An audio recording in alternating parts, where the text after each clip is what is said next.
So good afternoon, everyone. Welcome to this afternoon's webinar, Learning from the Past with Holocaust Survivor Stories. My name is Marilyn, and I work for the Juanita Pohl Center in the city of Tualatin. I want to welcome everyone and thank you all for joining us today. I especially want to thank Les and Eva, who will be sharing their stories with us. And I also like to thank Sue, their daughter, for helping with the assistance on this program. Before we get started, I just want to quickly review the format for today's webinar. We will be sharing a video which contains survival stories.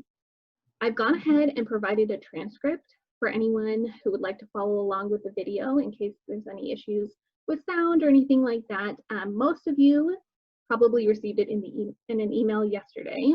However, we had some kind of later registrations, so I'm going to link it into the chat function once we get started. And if you want to just click those links, then you can follow along on that transcript. During the presentation, if you have any questions, then you are actually welcome to type them into either the chat function or the Q&A function, which will be, if you're using most devices, it will be at the bottom of your screen on Zoom. But I think if you're using an iPad or maybe a couple of other types of tablets, it's going to be at the top. So you can just go ahead and type those questions in there, and then at the end, we'll read them aloud, and Les and Eva will go ahead and answer those questions. Because there's a lot of us today, it looks like there's 35 right now, I'm going to keep everybody on mute. It is a webinar, so you'll only be able to hear our hosts and presenters. I'm the host, our panelists right here, Eva, Les, and Sue. But if you have any questions, you can certainly type them into the chat function at any time. I can also directly reply to you in the chat functions as well. So it looks like it is time to get ready. Most of us are here. I'm going to go ahead and hand this over to Sue, who's going to be doing our introductions. Go ahead, Sue. Thank you. Thanks everybody for joining today. It's so important that we continue to get this message out, especially in view of what's happening in our society today. So I would like to introduce my parents, Les and Eva Eidner. And you know, when I was growing up, we knew a little bit about what was happening with their past, in their past, but they really did speak about their Holocaust experiences for over 30 years because they were focused on raising my brother and I and trying to live a peaceful life. But then there kind of came a point where they realized that people wanted to deny the Holocaust. There was Holocaust deniers, and there still are. So they started to speak in schools and to other audiences to educate about the consequences of hate and the experiences that they suffered. So the DVD that is going to be played today, that's going to be shared, it was recorded of my parents when they were speaking at a local school.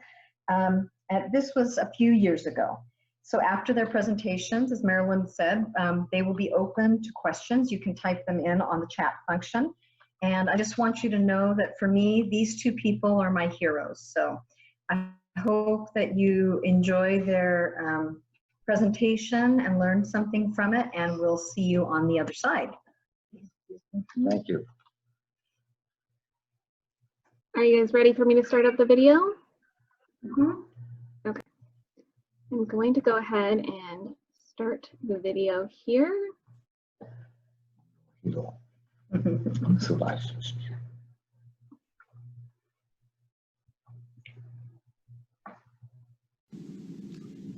are probably all thinking, why are we talking about the Holocaust 71 years later when it happened? The lessons of the Holocaust are still so important and a lot to learn from. This is the reason why we are talking. We are not here to tell you our personal story because we feel like this is a pleasure. It's not. We are doing it because we want to share what happened to us in order for you all to learn how not to discriminate, but accept one another as human beings, being equal, regardless of color, nationality, or religion. Les and I are just two ordinary citizens who lived through the Holocaust as children. I was actually from age 2 on, my family's life changed because of the discrimination, because of my religion being Jewish. Les was taken to the concentration camps when he was 15. So our childhood was really disturbed, and we really never had a normal childhood. And I have to say that you should all be so thankful, and I am so thankful also that my children born in this country and my grandchildren, and they could have a childhood which wasn't disturbed by this discriminatory atrocities.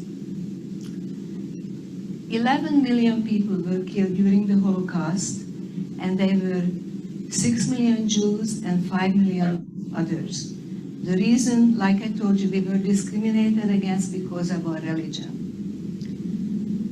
I was born in a very difficult time in 1937 in a little town in Czechoslovakia called Košice. By 1939, the Nazi IDs arrived from Germany and started to spread their discriminatory IDs, and seems like this was like a fire. It went so fast, and people started to really discriminate us, including our neighbors and some friends, because of our religion. My father was a small businessman. He was a hat maker, and with my mom, they worked together. They made hats and caps. They went to the fairs on the weekends, and they were selling their goods. This is how they made a living for our family. I had a sister who was 8 years older than me, and we all lived a very happy and peaceful life. My grandparents, aunts and uncles, cousins, we all lived close by to each other, celebrated all the holidays, and my family was quite religious, and they absorbed all of it. The first law, discriminatory law, which affected my family was when they came out that Jewish people can no longer own businesses. So my father's business license was revoked, and with this, our living was taken away. And within a few months, we ran out of our savings, and my father didn't know how to provide for his family. Nobody would hire him because of his religion. He couldn't even get a job. He had a brother who lived in Budapest, Hungary, and this was a time in Europe that the borderlines were changing back and forth between Slovakia and Hungary. And his brother wrote to him from Budapest, "Why don't you move your family here? We don't have such laws." So after thinking about it for a long time, my father wasn't going to make any hasty decisions. He decided that maybe this was the best solution if he moves his family to Budapest. So we said our very sad goodbyes to our grandparents, aunts, uncles, and cousins. And at that time, we didn't know that this would be the very last time we ever going to see them. Because anybody who stayed in Košice and in Czechoslovakia from my family didn't survive except for one cousin who was taken to the Auschwitz camps, and she survived. Anyhow, we said our sad goodbyes. We had some of our furnishings and belongings put on the train and ourselves, and we took the trip on the train to Budapest, Hungary. Our uncle met us, and with his help, my father was able to find an apartment, and we sort of settled in. Within a few weeks, with my uncle's help, he was also able to find a job in his trade. Language wasn't a problem for us because, like I said, that part of Slovakia, Czechoslovakia, was thrown back and forth between Hungary and Czechoslovakia. So at that time when I was born, the official language was Hungarian. My sister went to school, my mom stayed home as a homemaker, and I was just a little child at the time. So we thought our life is going to go easy from here on. But unfortunately, the Nazi discriminatory laws also arrived to Hungary. One of the first law affected my family, that my father was indicted the so-called forced labor camp. And by 1943, he was indicted. And here we were in this new surrounding, and our father, the head of the family, and also our breadwinner, was taken away from us. Life was getting to be very difficult. There were new laws passing all the time. There were curfews. You were not allowed to go out on the street after certain times when it became dusk. And then the law came out that we had to start wearing the yellow star. To this day, I remember the moment when my mother cut up some yellow material and she was sewing the yellow stars on our clothing. And with every single stitch, she had a tear, because she understood that from that moment on, we are going to be different. And every time we step out on the street, people going to see our religion because we had to wear it on our coats. And she was right. Every time we stepped out on the street, people were yelling dirty slogans, throwing things at us, and life was very difficult. This was about the time when I started first grade elementary.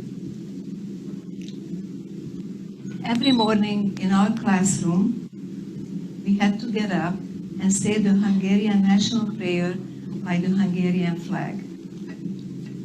On this one particular morning, the teacher said, "Jewish children, stand up." It was 6 or 7 of us in this class, and we were told we are not considered Hungarians, we are Jews, and we have to go out in the hallway and wait until they say the Hungarian national prayer. Well, mind you, I was 6 years old. I didn't understand why I was different because of my age, but I felt that for some reason we are singled out. And sure enough, when we were going back to the class, as you all know, kids can be nice, but they also can be cruel at times. And they were yelling dirty slogans, and they were making fun of us. It was a terrible day for me. I remember going home and telling my mother what happened to us. And like every loving mother would, she put me on her lap and she said, "I'm sorry that you had to go through this. Unfortunately, this is the law. We are good people, and I don't know why this is happening to us. I wish I could help you, but unfortunately I can't." Not much after that, we couldn't go to school anymore because they came out with a new law that the Jewish people had to live in the so-called marked housing. The marked housing was an area very close to where most of the Jewish population was in Budapest in District 7. And the building where we lived, it was also marked with a big yellow star and became part of the marked housing. We thought life is going to be very difficult because they started to move in more and more people into this area. And the small apartment that we had to share with 3 other families. We had 1 bathroom, 1 kitchen, and just 2 regular rooms and 1 tiny room. We thought, this is terrible because we don't have enough room. Later we find out we had a lot of room that time. The war was getting ahead. It was bombings every single day. We had to pull down the blinds so no light would go out from the windows. We had food shortages. Life was very hard. As we were living in these conditions, one day the Hungarian militiamen came through the ghetto with the arrow cross on their arm, which was similar to the Hungarians, to the Nazi swastika. This was the Hungarian style. On gunpoint, they told us we are going to have to move and relocate that into the ghetto. And we can only take enough belongings what we can carry. So we packed, and sure enough, we were moved into the ghetto, which was a very sad-looking place. It was surrounded by barbed wires. It was guarded by dogs and machine-gunned Hungarian Nazi soldiers. And we were pushed into the ghetto. We got into one of these buildings, which was an old apartment building, and it was emptied out from the general population. And they started to push in the Jewish people. And it was 20 to 30 of us to each apartment. We barely had enough room to lay down. Like I said, when we thought in the Mauthausen that we were crowded, this was nothing like what we experienced at that time. We had mass feedings a couple of times a day, not very nourishing, barely enough to get by on. We didn't have electricity, and sometimes we didn't even have running water. But you can imagine, in these conditions, sickness was spreading very rampantly. Life was very hard. As we were in this situation one night, we were woken up by the Arrow Cross, and they started to collect the still able-bodied people. Mind you, in the ghetto was only the old people, the children, the sick, and the women. Well, our mother was in her mid-30s at that time. My sister was 15 and I was 7. And on gunpoint, our mother was taken away from us and we didn't know where. Later we find out she was taken down to the train station. And when they gathered 3,000 or 4,000 people, they put them on the train, and our mother was shipped toward the concentration camps. She was so devastated thinking that our father, who was in the forced labor camp just before we were taken to the ghetto, we got word that he was killed. And then she left the 2 children, my sister and myself, behind, that every minute while she was on the train, she was only thinking how she could escape. She felt that her life wasn't worth living if she couldn't get back to her children. So the very first time when they opened the train door, she jumped off of the still slowly rolling train and tore off her yellow star and started to run and wanted to escape. And this will tell you what one feeling man can do who is willing to help others. So the German soldier who was guarding the train yelled at my mother, "Halt, stop!" Luckily, my mother spoke several languages, including German. She got on her knees and grabbed the boots of this man and begged him, said, "Please let me go. My husband is already killed, and I left 2 children behind. If I don't get back to them, they never survive." And the man looked at my mother and said, "You know, I have 3 children and a wife who is waiting back for me in Germany. But if I openly help you, I could get killed myself. But I will try my best. So I'm going to turn around, I'm going to check on the train, and if you have a chance, run." And that's just what he did. He took his gun, looked at the train. My mom jumped on her foot and ran into the nearby woods. She was hiding during the day and walking at night. She was trying to sustain herself and taking food from the earth, from the ground, and whatever it could sustain her to survive. It took her several days until she was able to walk back on foot to Budapest. On one night, while we were in the ghetto, they woke us up, and that was in December, middle of December of 1944, and we were told that we are going on a march. It was a miserably cold, snowy, icy night. Luckily, my sister grabbed the one and only blanket, that's what we had. We were marching down in the middle of the night in the city, to the city of Budapest, out to the riverfront of the Danube. The Hungarian Nazis took 50 to 75 people at a time, and the way they eliminated the sick, the old, and the children who could not help them in the war machinery by told them to remove their shoes. That's why you're going to see those shoes on this monument. Remove your shoes, and they shot them into the river. We were standing in this line crying because we didn't know what's happening and when is our turn coming up when a miracle happened. So my mother got back to the ghetto just on that night and find out that that section of the ghetto was emptied earlier that evening and we were taken down to the riverfront. So what I'm going to tell you, it's a pure miracle. And if you have a chance in your lifetime to talk to other survivors, they all tell you that their survivor was a pure miracle. It's no explanation. We were not in control of our life. So my mother scrambled down to the riverfront and recognized my sister's crying voice in the line.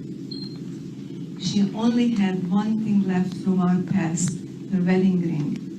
She pulled out her ring and bribed the guard to let these two girls out of the line.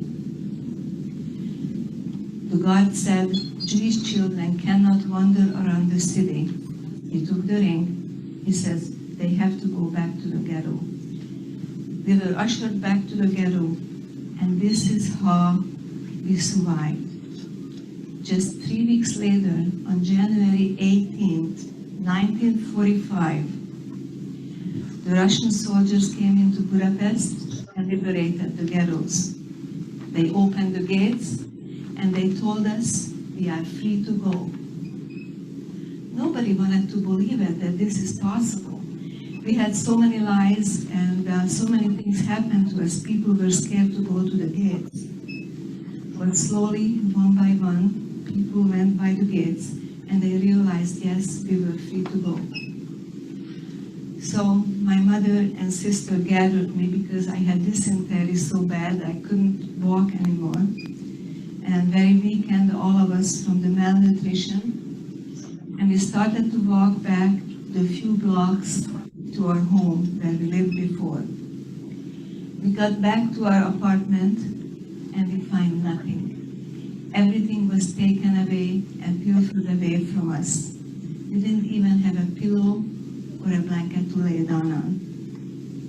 The only thing we find was my father's prayer shawl and also some pictures and documents, but nobody had use for it.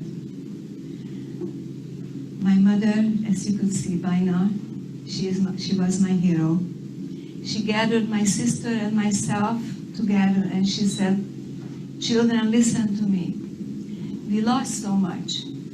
We lost our family. We lost our belongings. But we 3 of us have each other and we have our life. And I want you to know, the Jewish law says that life is for the living. And you have to promise me that you're going to make the best of your life what you can. And her word stayed with me forever. And we did. We tried our very best. After that, we lived in communism for 11 years, which life was very hard. Then I met Les. And at this point, I'm going to stop my story and I'm going to hand the microphone over to Leslie. And when we are both finished, we'll be ready for questions. Thank you for your attention.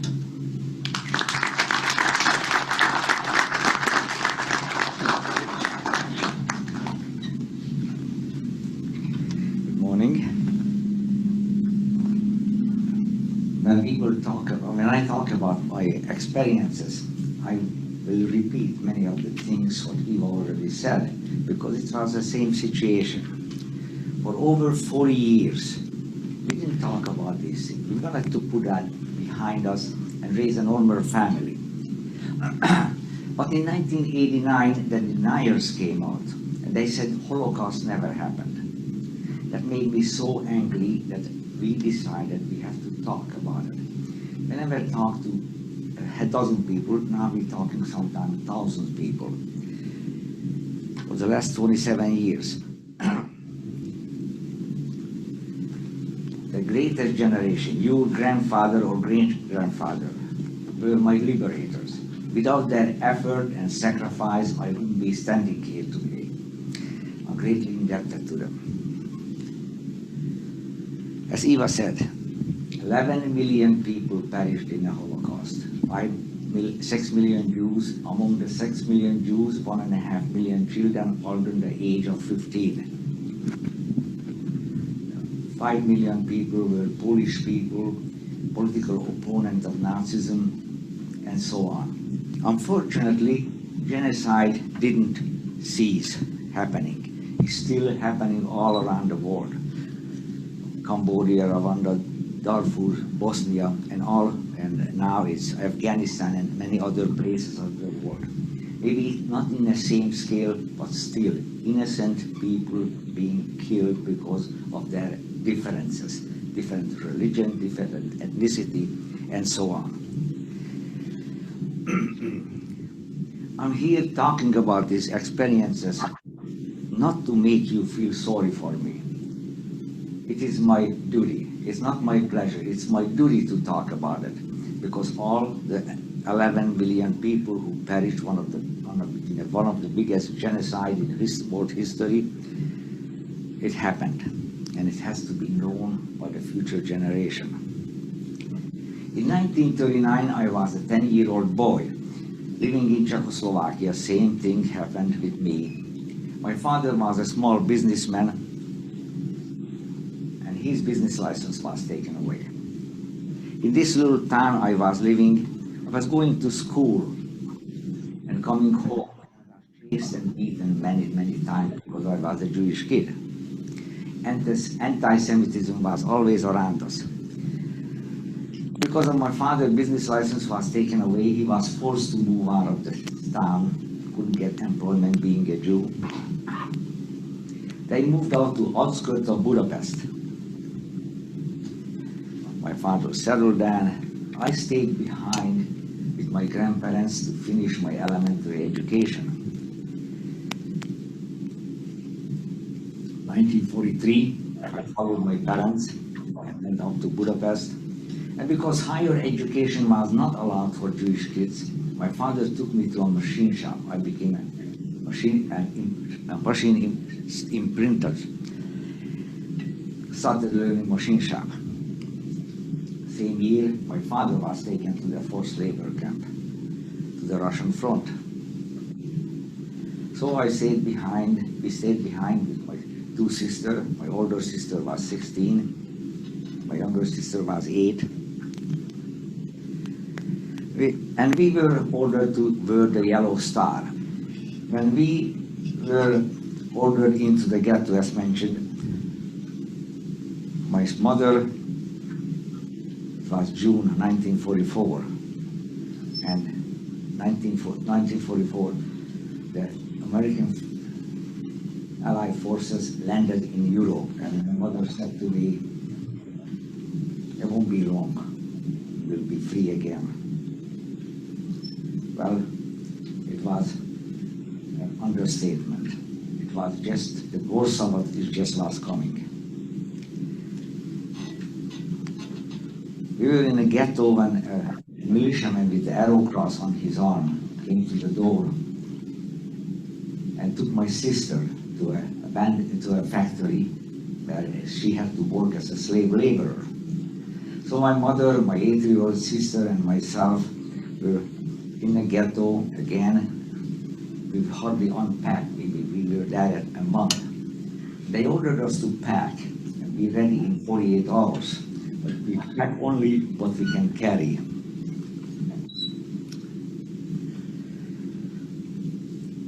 To Sure enough, 2 days later, north up front of the ghetto, and we were ordered up on this truck. We were taken to an abandoned brick factory, outskirts of Budapest, another town. And when about 4,000 people were assembled on the ground of the brick factory, they pushed in the cattle cars. 80 or more people to one cattle car, half a barrel for necessities. The doors were shut and we were on our way. We didn't know our destination.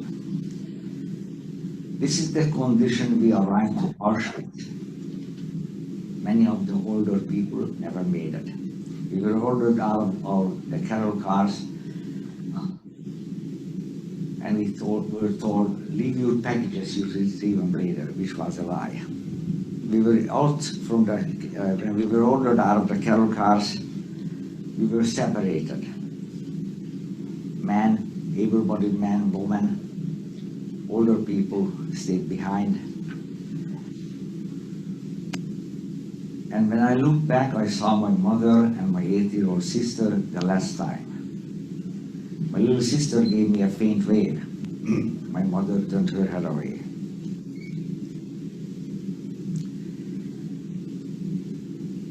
There were selections, and as I later learned his name, Dr. Mengele, as he's moved to the left or pointing for the left or right meant life or death.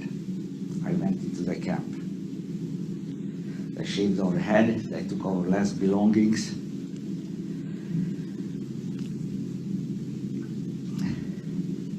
And we were ordered into these barracks in Auschwitz. These barracks were built for the Polish horse regiment. 56 horses were housed in each barrack. They put up bunk beds, 3 high, 10 to 12 people on each level. 800 people were housed in the same barrack. There wasn't enough room on the floor to all of us to stand. So as we marched into the barrack, we had to climb into our bunks. One thing I noticed when I went into the camp, there was 4 chimneys puking out black smoke day and night.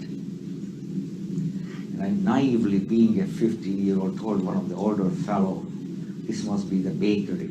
He says, no kid, that's not the bakery, that's a crematorium. And who did not come in the camp went up in smoke. I stayed in Auschwitz for 3.5 months. Because at one occasion a guard came in and asked for workers. And I don't know why my hand went up and I thought I locked out. I was ordered to work in a kitchen. I worked there for over 3 months. Cutting potatoes into squares and shredding cabbage for sauerkraut. I witnessed a lot of things and I want to talk about what I witnessed. Next encampment of mine was the Russian prisoners of war encampment. The Nazis did not obey the Geneva Conference agreement to treat prisoners of war humanely. They were brought to Auschwitz, many of them. On the other side of my encampment was a medical experimental camp. Dr. Mengele selected out all the twins, little one and grown up, and many others for human guinea pig experiments. These people were put through terrible tests and all that. Through the barbed wire, I saw their life dwindling away. I was working in a kitchen. At one occasion, a guard came in and yelled, shut up. I didn't hear him. He kept talking. He picked up a pitchfork and threw it at me, which went through my right foot. Piercing pain. I was taken to a so-called hospital barrack. Not much of a hospital, but at least I was off of my foot.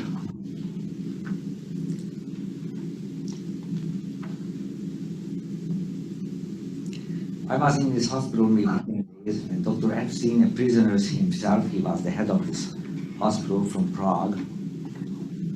He came in and pointed, you, and you, go back to your barrack. I was pleading with him. I thought the guy liked me. I'm still limping. I don't have a chance out there. He said, Heraus, go back to your barrack. So I limped back to my barrack. The same night, truck stopped front of that encampment, and who did not walk out prior night in front of the hospital, who not walked out prior night was taken to the gas chamber. The Nazis didn't want to feed people who they cannot use in their warfare. They were selection all the time, and I dreaded the moment that I would have to go in front of a selection because of my foot. So I saved up a couple of portions of my bread, which wasn't easy. We were always hungry. It was a starvation diet.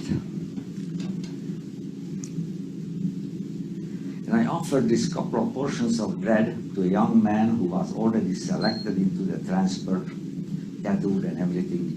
The only difference was I still was wearing the cotton uniform, which I got in July when I arrived to Auschwitz. And the outgoing transport in October were getting flannel uniform. So we exchanged.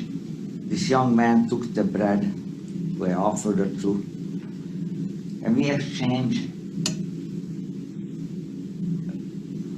the numbers on our clothes. And I was in a transport without selection. I had the flannel uniform, which the outgoing transport were getting. It was a lucky thing that I did that.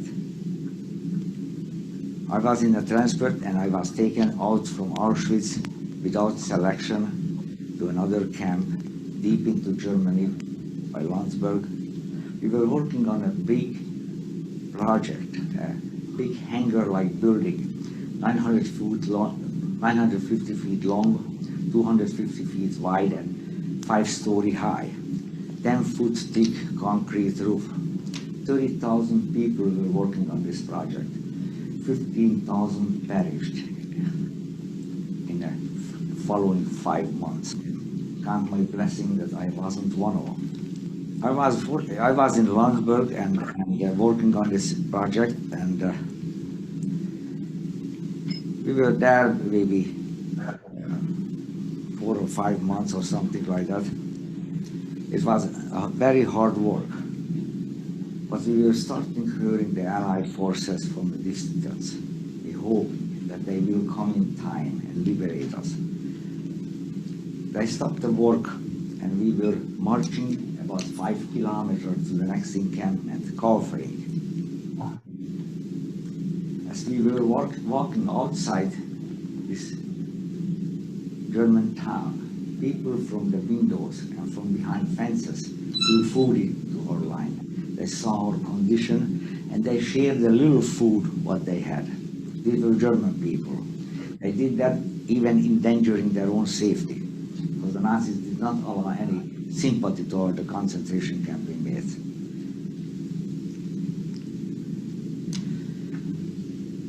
In Kaufering, I contacted typhus because the clinic possibility was almost not available. It was not available. And we all had lice. Because of lice, typhus spread. High fever, no medication, very little food and water what the others were bringing in. In Kaufering, one nice thing happened to us. The Nazis let in the Red Cross for an inspection. Well, they didn't have too much to inspect. They saw our condition, but they dispersed some blankets and some boiled milk with thick, heavy, syrupy stuff. Eating a couple of spoonfuls at mealtime, savingly, helped me survive. Again, I was taken to the railroad tracks, but this time it was different. Both track was going the same direction. On one track, the concentration camp inmates, the other track, the retrieving Nazi forces with heavy artillery, tanks, etc. Nazis was hoping that because we are there, they will not be harmed by the Allied forces. The Allied forces for Allied Air Force for thousands of feet above saw two trains going the same direction. They hit the train, hit it hard with the heavy airplane machine gun bullets. They went through the train. Two of the fellows beside me got bullets in their heads. When they came around the second time, it was daylight in this cattle car. Some of the people from the open railroad car, some of them were in the open railroad car, came out and opened our door. We stumbled down in the embankment and went into hiding in the nearby woods. Well, our freedom didn't last too long. They came around with dogs, snakes, they stiffened us out, and we were ordered back into the cattle cars. They never removed the bodies. When this train arrived to Dachau, they called it the death train. More dead bodies arrived to Dachau on that train than living ones.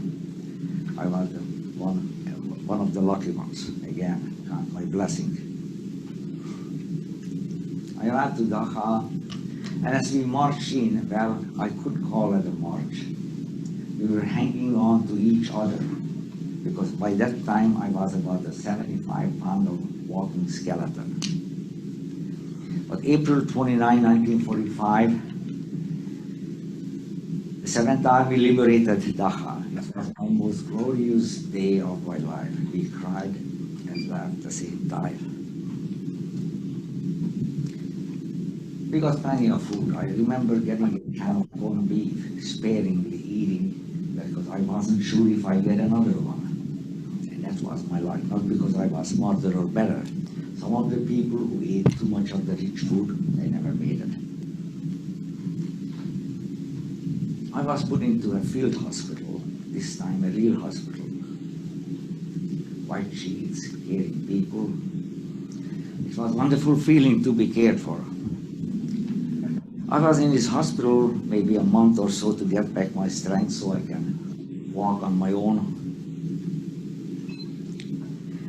People wanted to go back to their respective countries, so there were transport going to France, Holland, Poland, and I got on one of the transports which took me back to Czechoslovakia. Went back to my hometown, find nobody.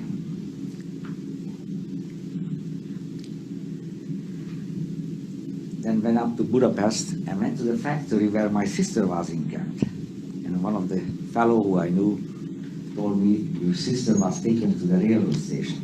Later, when I got reunited with my sister, she told me that she was taken to the railroad station, but she didn't want to go. And a streetcar was going the opposite direction. She jolted out of the line, jumped up a moving streetcar. The conductor opened the door and saw a yellow star, tore it off and pulled her up. Again, one righteous man, what can do? She went into Budapest and put herself up as a bombed out country girl with no papers. This is how she survived the end of the war, till the end of the war. January 1945, Budapest was liberated. And my father survived. On the Russian front, when the Nazis were pushed back, he hid and came back behind the line. He was back by end of January in Budapest. I still was laboring in Landsberg on that project.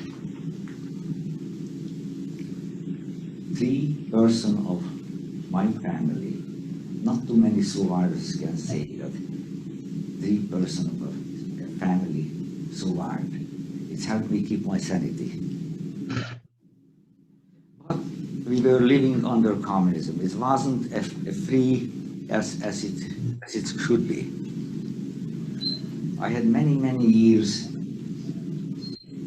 nightmares about the camps, but I overcome. In 1956, and I met Eva, and after a long courtship, exactly 59 days, we were married. And that's when she asked me, would you leave the country if the opportunity comes? Same year, the opportunity came. The revolution broke out against the Russian rulers.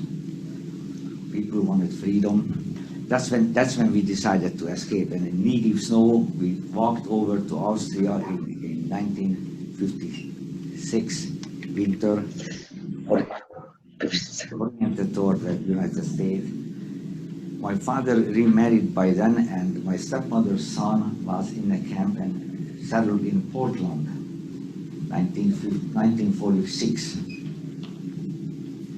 And when he contacted with his mother said, "You are in the right place, stay where you are."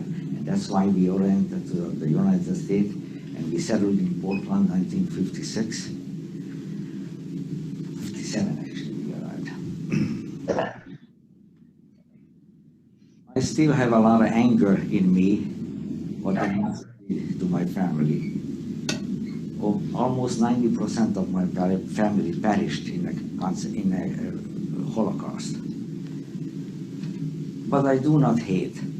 It's three new generations of German people, and Germany now is a democratic country. I do not hate the German people. I don't like the Nazis, I don't like communism or Nazism, but that's understandable.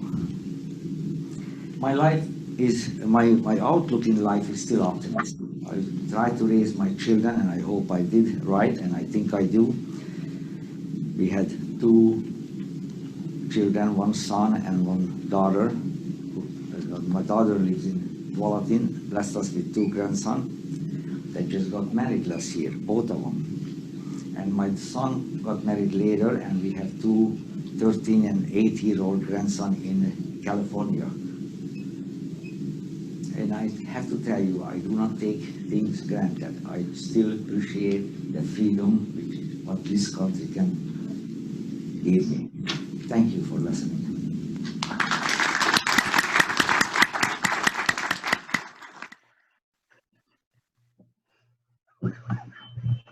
Ezt a dönt.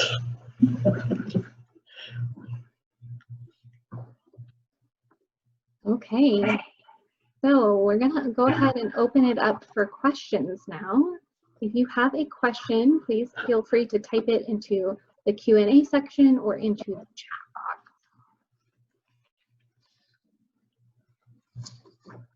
We'll give a couple of minutes here for anybody to start typing if they would like.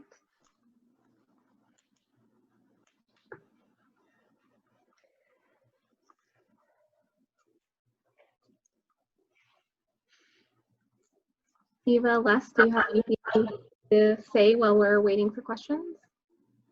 Yeah, go ahead. I'd like to thank you so much for showing our DVD of our life and our experiences, what happened to us.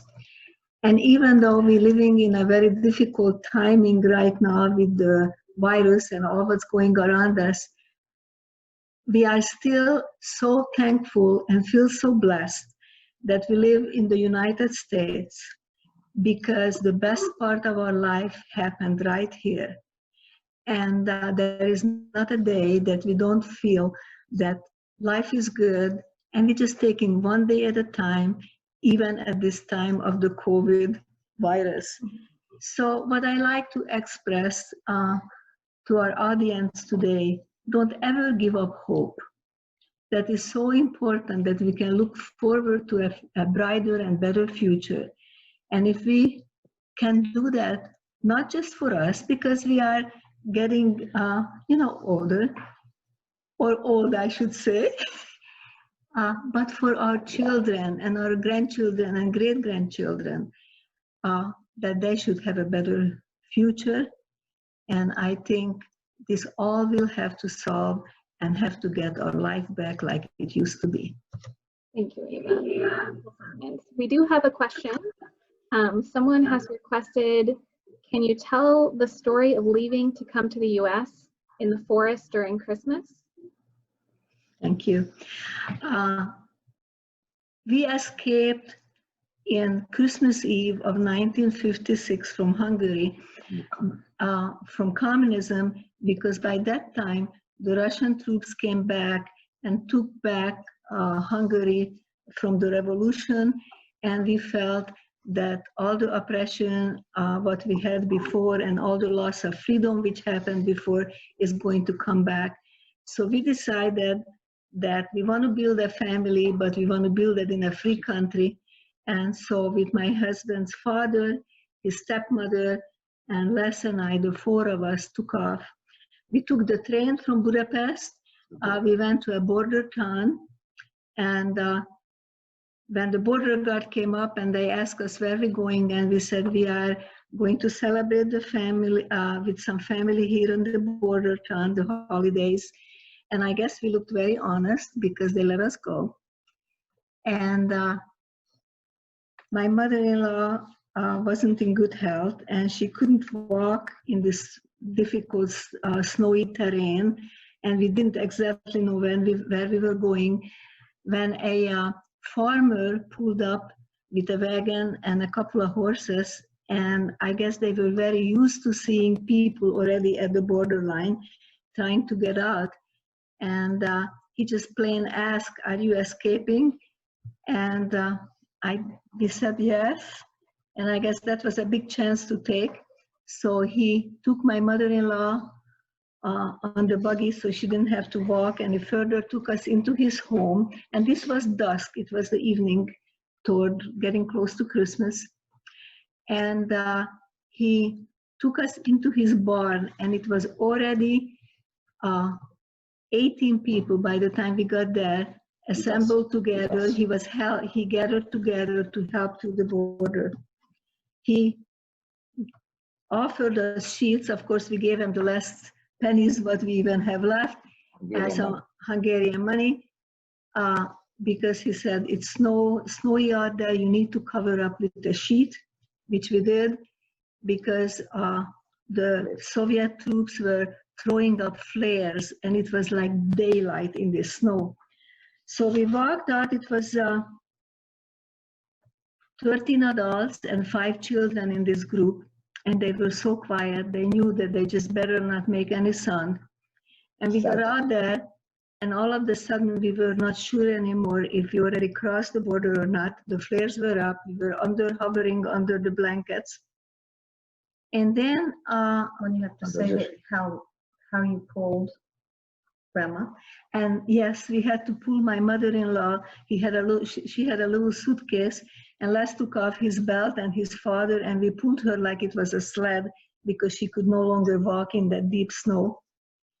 And we were hovering in the snow, and it was getting so cold that we thought we either going to try to do something or we're going to freeze here. And we built a fire from the corn husks. It was an old cornfield, and of course it was very smoky. We didn't care anymore who catches us because we thought we're going to die right there. And my father-in-law saw a light far away, and he said to us, "You take care of the woman, and I'm going to walk there and see where is that light coming from."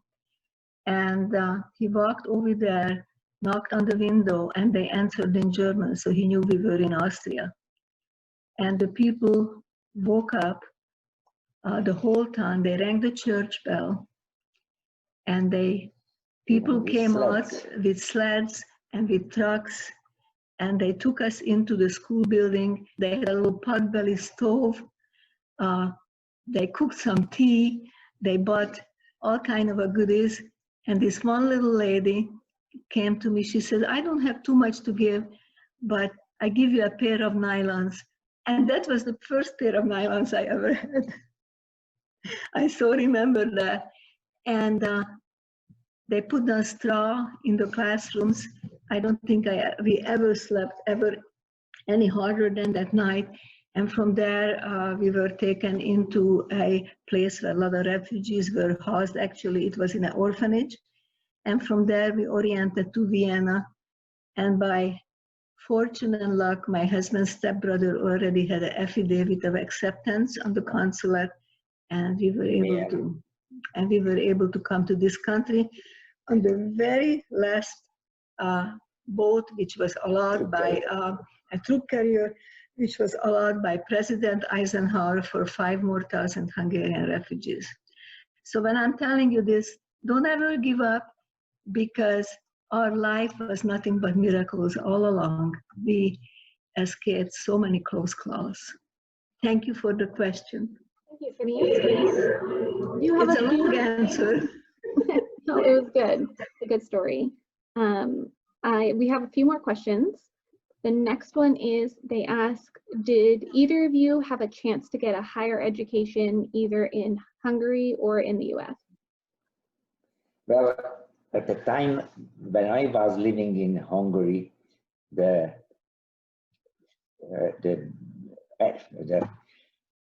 system was against Jews, and anti-Semitism was deep-rooted.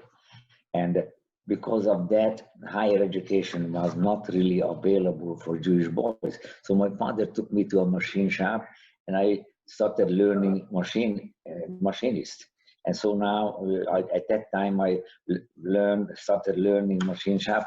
I was taken to the camp, and I came back, and I finished my. You finished your education after the camps. After the camp. Yeah. Yeah. And so I went to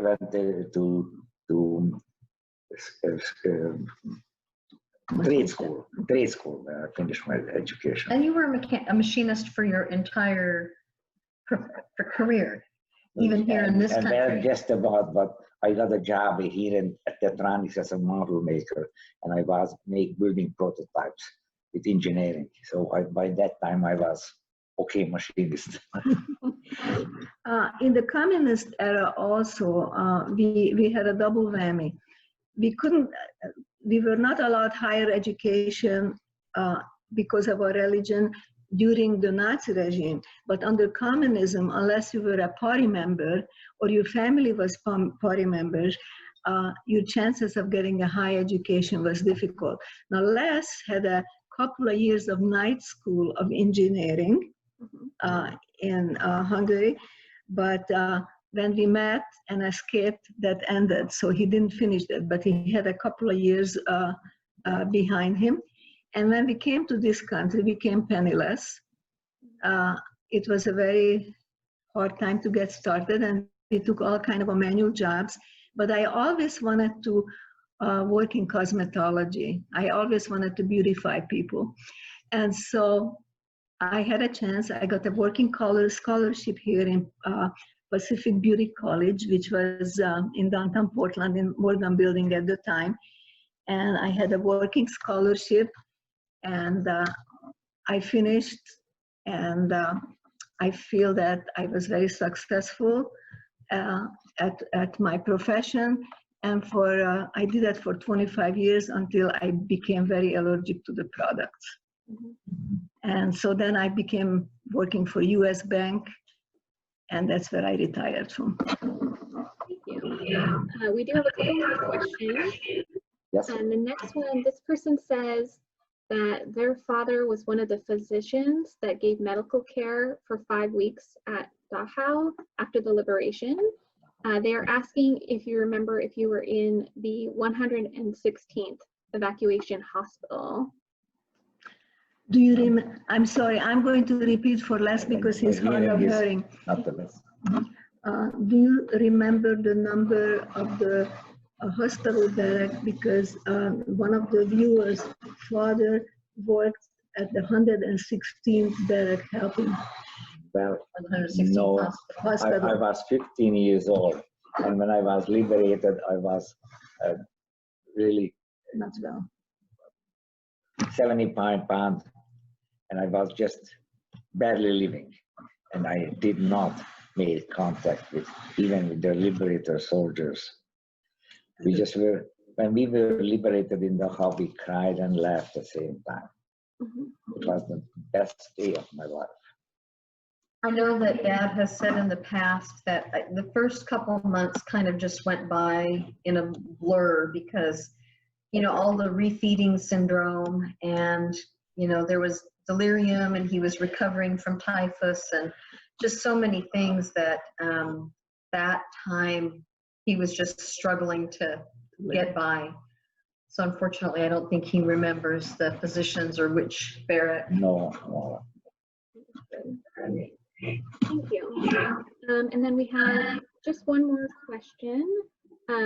This person is asking, what do you believe we can do to fight indifference, hatred, and racism today? Kind of a big one. So I'm going to repeat. The question was that what we can do to fight indifference, hatred, and discrimination today? Yeah. Well, I think this is an age-old question. I think it has to come from each individual. It has to come from within you to accept that we are all the same. We all have blood running in our veins, and we are all God's children, and we have to accept one another and all our differences, because it doesn't matter what color of skin we have.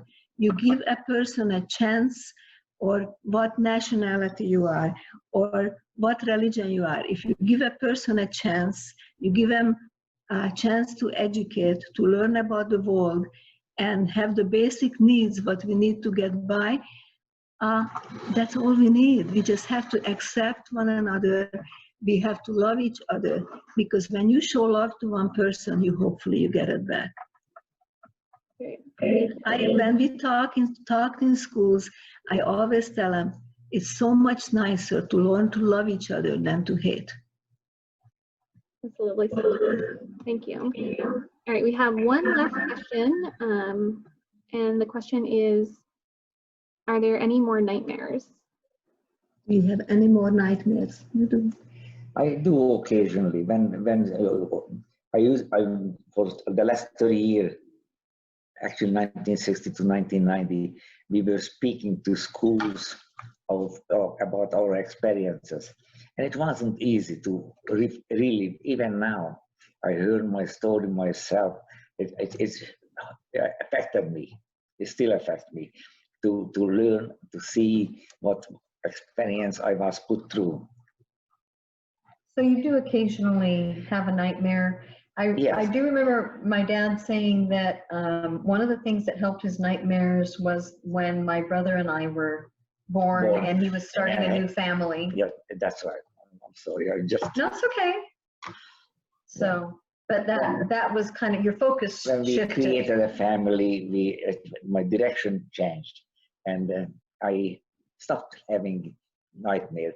Occasionally, when some things came out or read the article, I relived what happened with me. I would like to just add one thing, if I may. Yes. As I said in the presentation, that my mom was my hero, and she is my hero. And just because you asked this question from us about if we still have nightmares or not, all these happenings don't go away without a scar.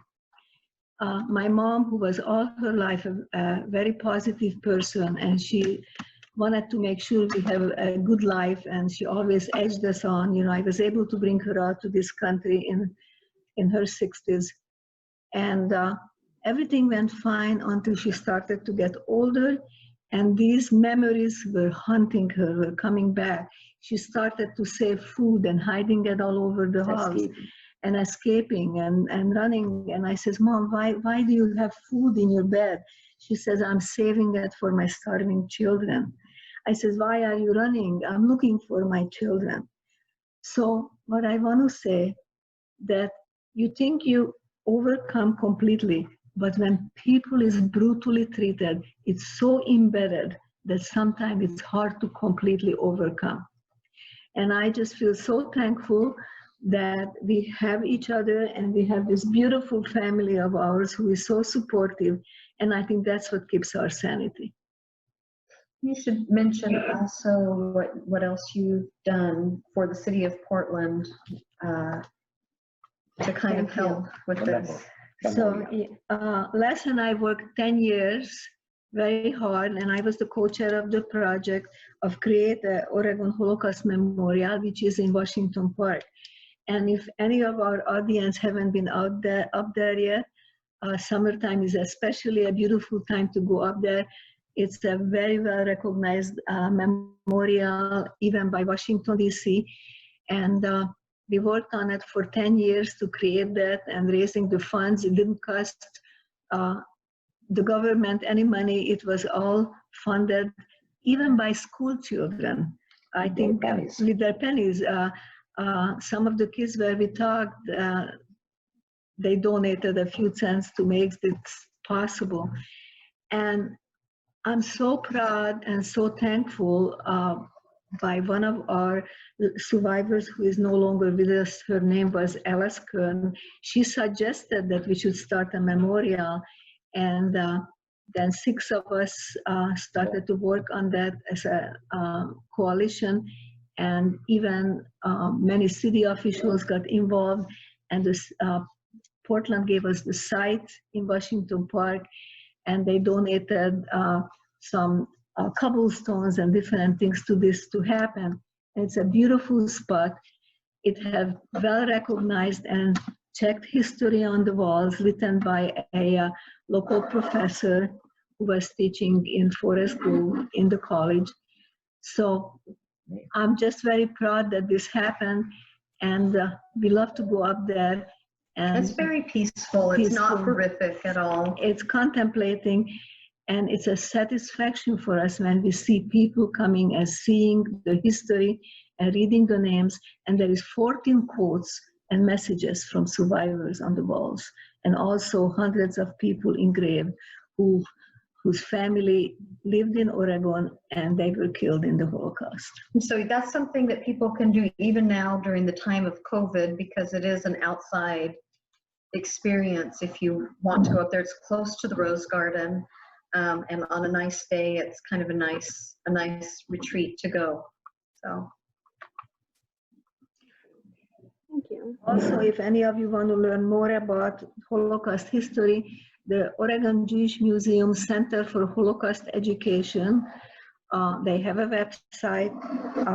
You can learn so much. There is still a few of us left, survivors, and our second generation also going out and taking part of their family's history and talking about discrimination. And then the schools. And the schools. Well, the legislature that you guys. Yes, we also feel very proud because we went to Salem and both of us testified how important it is to have this part of the public school systems.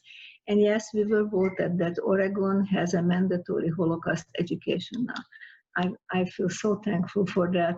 I feel like this is our legacy to leave behind. Okay, I'm going to give you just one last question. We're a little bit over time, so we'll end it after this. But someone is asking, can you tell us about some of the students you spoke to and what they said? Some of the students you spoke to and what they said. A lot of the students. Some of the students you spoke to and what they said. After presentations, it's amazing of how many wonderful questions we got with the students, and that was the feedback for us always to know that they listened and they took it to heart. And there is one incident is really in my mind and stayed with me. We got a call one time from Ashland, from a school, not personally, but the organization, to the Speakers Bureau where we spoke from, that they asked the children to read the diary of Anne Frank.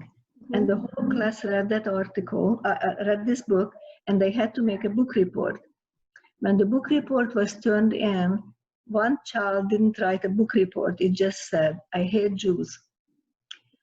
So this educator, the teacher, was very smart and reached out to the Oregon Holocaust Resource Center at the time and asked for a speaker, and who ended up going but less than me. And I was a little bit concerned, what kind of a reception we're going to get after this comment. She was looking around. I was looking, I wondered which one was the kid.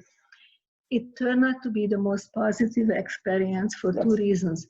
First of all, the students, 99% was taken, and they said, and a lot of parents were there too, that they are so thankful we survived, and they couldn't understand why little children, because we were children at the time, and they were high schoolers about the age when Leslie was taken to the camp.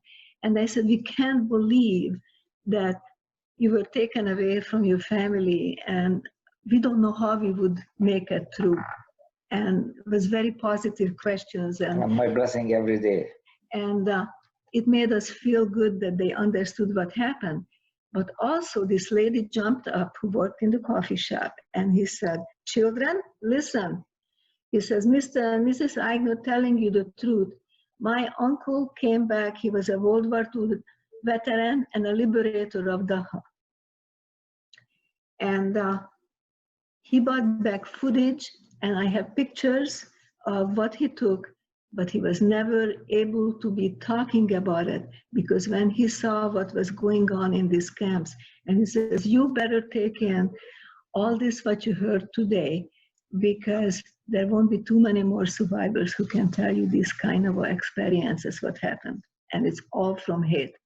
So I felt like we never experienced nothing but positive. Thank you. All right. Well, And thank you again for inviting us. thank you so much for joining us. This has been really informative. And just thank you for being willing to share your stories. And Thank you, Susanna.